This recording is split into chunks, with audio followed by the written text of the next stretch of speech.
We are here today at Inbound 24, all the way from Australia with Gabe Wahhab, the Senior Marketing Manager for Content Hub. And soon to be Marketing Hub and all of the reporting features. So you just, welcome by the way. Oh, thank you for having us by the way. Yeah, hey, thank you guys for having me. Awesome. You just did a talk, we just heard Yamini speak about just some new updates to AI, and you did a chat literally about an hour ago. You want to tell us about what that was about, just so, Yeah, it's really about the reinvention of content marketing in an AI landscape. So there's just a ton of changes going on. Content marketing has changed. The old playbook doesn't work anymore. And it's really about what you need to do to be successful in today's market with content marketing. And so that was the gist of it. So I guess when we talk about like product marketing, etc., and especially over Content Hub, which includes one of my beloved hubs, which is CMS. Are you able to tell me sort of like what your role involves in a kind of day-to-day? I'm sure it'll change every single day, but just roughly kind of like what that looks like. Yeah, so there's two ways to really explain it. I bring the market to HubSpot, and I take HubSpot to the market. Nice. So I'm talking with people like you, I'm talking to customers, I'm talking to partners, I'm talking to people who use the product, who don't use the product, and I want to understand the market. And then I bring those learnings back to the product team, I bring it back to our messaging, I bring it back to our marketing team, and we learn from that, and we're able to understand the market. And then on the flip side, once we develop the product around those understandings and understanding what the market wants, then I'm creating the message, I'm creating the assets, I'm working with the team to then bring that out to the market and get the word out and how to message it and so on to the market. Oh, that's awesome. And that would have been a pretty intense task with Content Hub, I assume, just because we've got just, I guess, your high level AI, but then you've kind of got your like deeper sense on how that kind of works. And then you've got CMS and then a whole bunch of other features. How was that for you to sort of like, I know just on a personal opinion, how did like, for you to tackle that sort of massive beast? It was honestly very exciting. So it was nice to have a big project to jump into. Yeah. But look, I love talking to partners. I love talking to customers. I love understanding what their needs are. I love understanding what their pains are. Yeah. And so just being able to understand those pains and then be able to bring that, create a product around it, create some messaging around it, create assets around it, along with some of the other teams. So I can't say I'm the only person working on this by any means. Like we have another product marketer as well, Steph, that worked with me on the launch, and she did a phenomenal job as well, and we were able to kind of work on it together. But it's just very rewarding being able to work on something so big and then have it go into the market and be extremely successful. There is a big need for a product like Content Hub. Marketers are just very much struggling these days to keep up with all the channels, all the formats, AI search, AI content, and all the changes around it. And so it's just very satisfying, I guess, to have that into the market and see how well it did. Yeah, nice. Well, congratulations. I think you've done a great job. Like, I think the sheer amount of releases that got done in the Content Hub specifically, but I think one that I'd probably want to sort of stand out would be the Remix tool. Having spoken to customers direct, I think really sort of trying to understand, you don't really sort of understand the power of what that is until you actually like throw something into the engine and let it do its thing.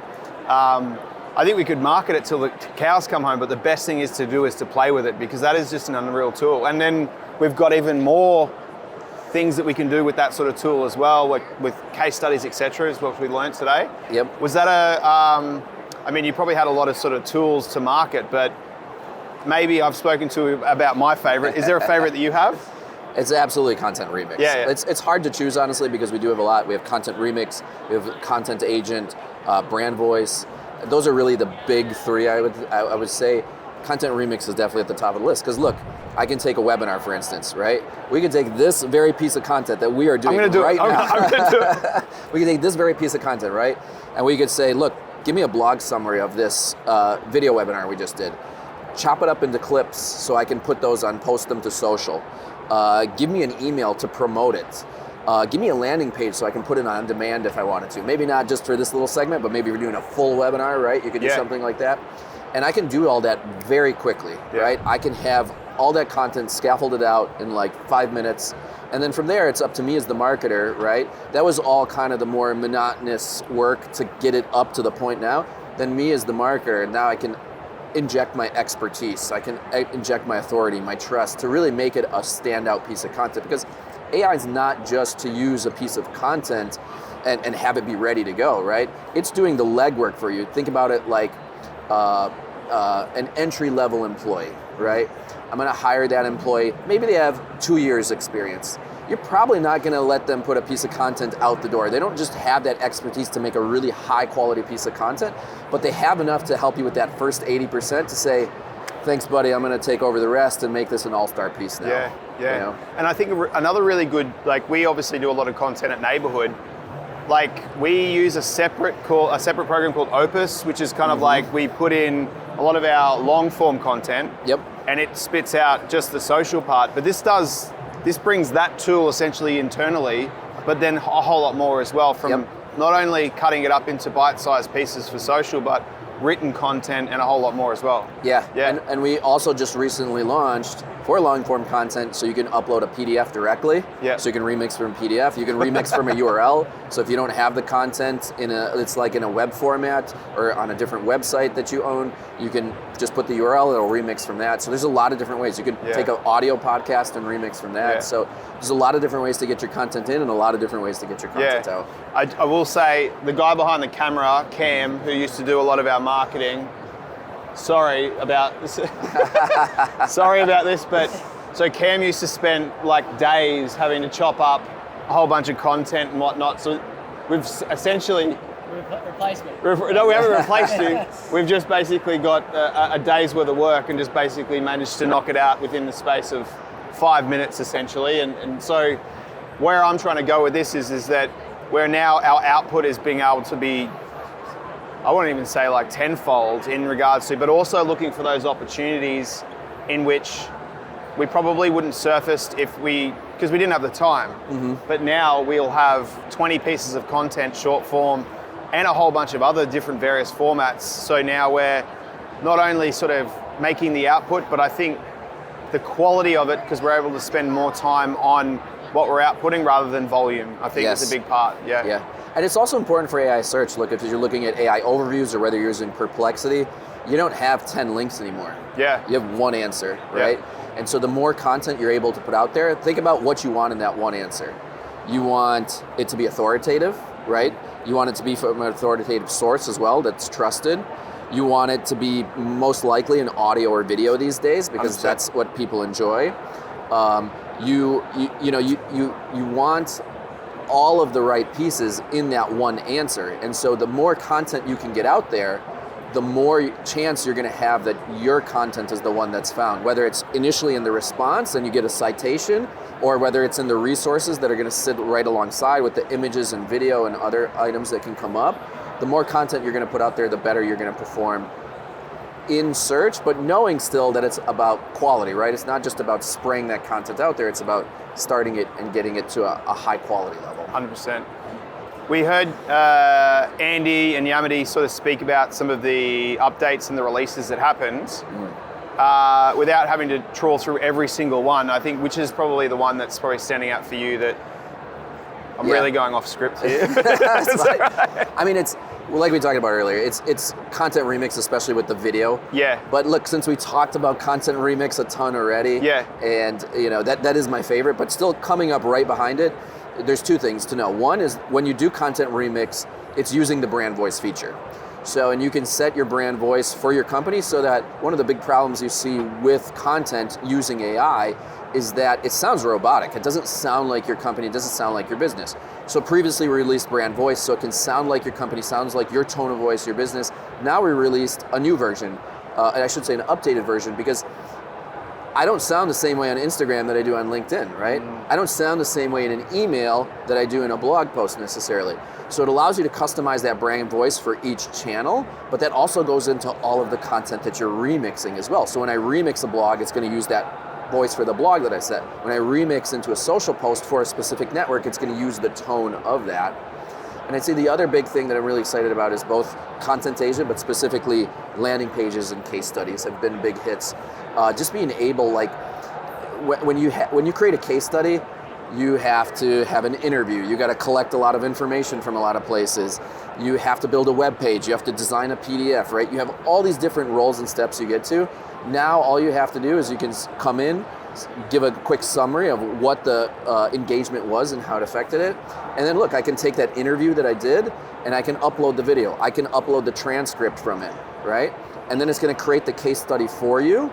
And it's going to create a web page for you that's filterable with all your different case studies. So you just took the work of like 3 people and a long process and cut it down into a very succinct process that's going to create a case study for you and get that to market very quickly for you. We spend a considerable amount of time on our case studies. We enter them into the HubSpot Impact Awards. Yep. And I can say, Cam, you've been a part of them as well.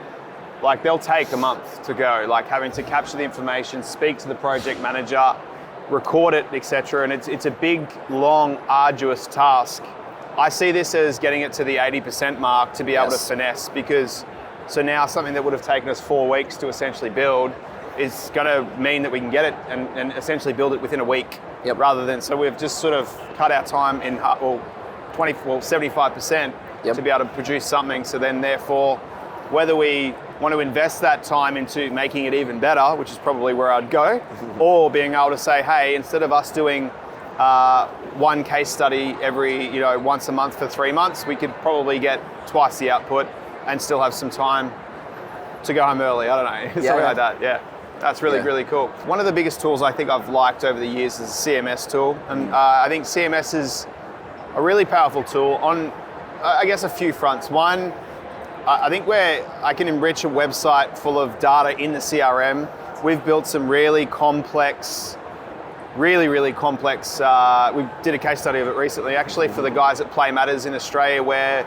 we've got 6 objects, we're pulling in dynamic features, login features, we're using scripts to go ahead and update from search, etc. It's such a powerful tool. It is so powerful. Where do you see the CMS, I guess, evolving into?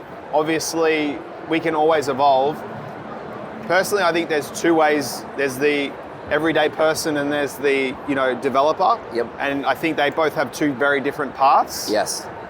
I don't know if I've almost prefixed the answer there a little bit, but where do you see the CMS, I guess, going into, or ideally in your own personal view, like where would you like to sort of see it in the next couple of years? Yeah. So there's 2 parts to this question, right? There's, just like you said, there's the marketer's experience and there's the developer experience. Yeah. So from the developer's experience, we're continuing to dig into where developers want to develop these days. Where do developers want to develop? Not necessarily in Hubble, to be honest. They want to develop in React. They want to bring their own tools. They want to bring their own environments. And so we're going to continue to enable that, right? Like we just launched GraphQL recently. We launched the ability to code in React on the CMS. And so we're going to continue to dig into that. We also have content embeds now, which is kind of like a pseudo headless. Yeah. So we'll see. We could potentially take that to go full headless. We'll kind of see where that goes. Still kind of exploring that and seeing where that goes. But that's the developer side and what they're interested in. On the marketer side, we just want to continue to make it more and more easy to edit and work with the CMS pages and make that experience in building and editing a website, continue to just make that easier and easier.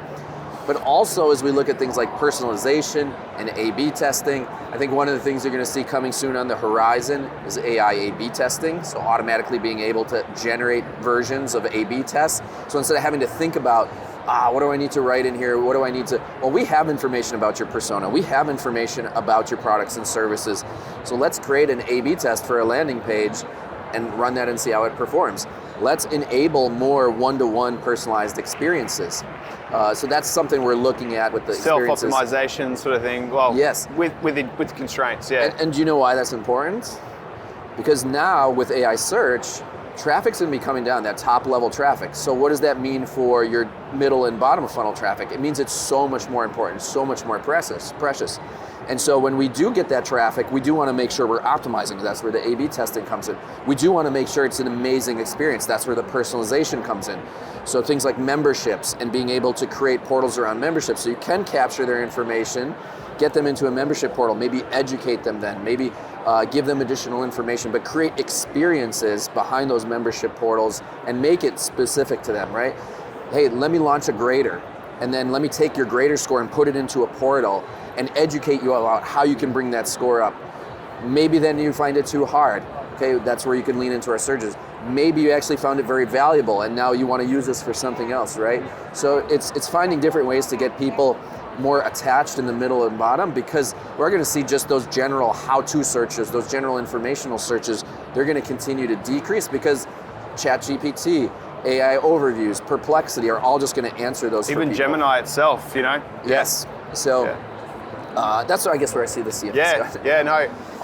One thing I kind of wanted to bring up, but if you don't know the answer, it's fine, is that I'm probably more and more becoming in love with the marketplace, and the marketplace specifically around themes. Yep.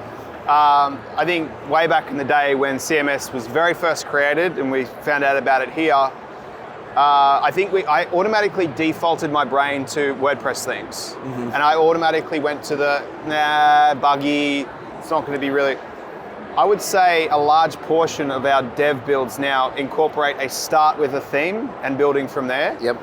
And the amount of talent out there in the community that we've got building really great themes that are easy to use, that are really well documented, is just something that I think is just going to grow.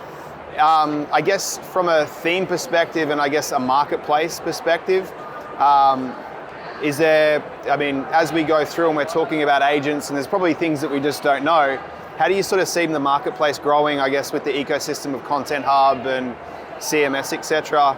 Yeah. So, I mean, the first of all, theme-wise, we actually just launched a new default theme called Elevate.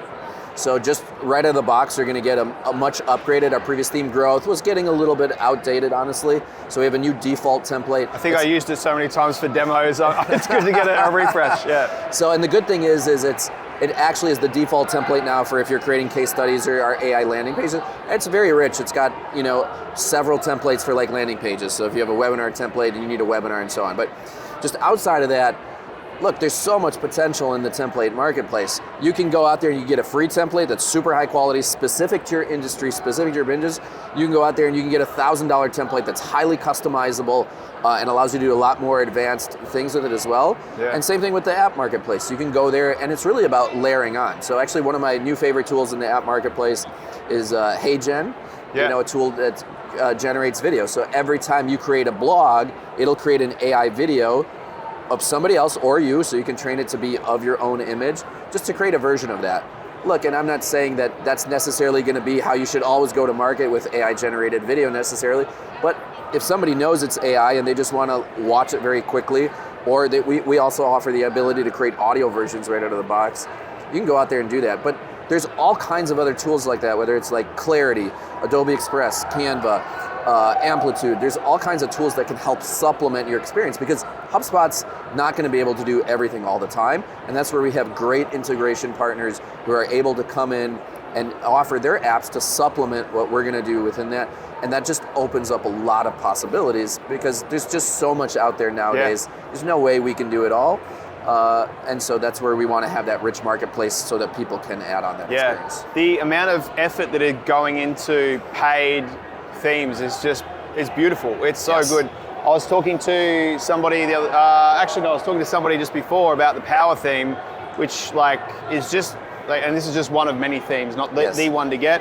Definitely search for the ones that's right for you, but that theme is it's got so many different search tools, mega menus. It's got so many different things that can easily be styled through the CSS by anybody. So if anything, it's like a really great sort of foundational template. If you can usually get into sort of roughly the same area and you've got a HubSpot partner or a developer in-house, you can just sort of change the work a little bit rather than having to really build it from start. Yeah. I mean, Power Theme's actually one of the ones I was specifically thinking about when we were talking about themes, because back before I was actually with HubSpot, I was also a partner, heavily involved with the CMS.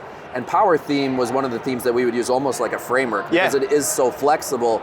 It's not even necessarily like a theme. It's just a really strong framework that you could use to customize it to create any theme that's super powerful. It has a lot of options. It gets you 80% of the way you need to go. So and whenever we sort of speak with our with prospects around it, we give them two options. We can fully customize from scratch, and you will get exactly what you want, or we could utilize a $900 theme, and we'll get to where we need to go, and we can make CSS changes or any structural changes we need to, And I'll always go down the theme route first and foremost because it will always mean that we'll get to go to market a bit quicker. So I think Luke Summerfield back in the day had the, what was it called? GDD, Growth Driven Design. Yeah, Growth Driven Design. Yeah. Where Luke Summerfield had the Growth Driven Design about sort of being able to get a launch pad set up and then sort of grow and develop. This just allows us as an agency or a partner to be able to give that value a lot quicker. But at the same time, I kind of feel like with customers, they're growing, if they're completely new to the CMS, they grow with it as well and they start to sort of learn and how it works. And then therefore it kind of means that there's less support, they're self-sustainable, and you're able to understand what they need so they can build and use modules and blocks wherever they need to. Yeah. I mean, look, that growth-driven design philosophy it's gold for creating websites. Just being able to get to market quickly. And Luke, actually, me and Luke go way back. Luke used to be my marketing director before when I had my own agency. So we worked together very closely, and we used to have a lot of those concepts in the work that we did. And it was, I know the results of those firsthand. So yeah, no, he's a legend. Is he here? He's not here. No, he's trekking or something in some mountain. Well, Gabe, thanks for coming along and I appreciate it. Thank you very much and thank you for the work you do. Yeah, absolutely. Thank you, my friend. Yeah, Cheers. absolutely.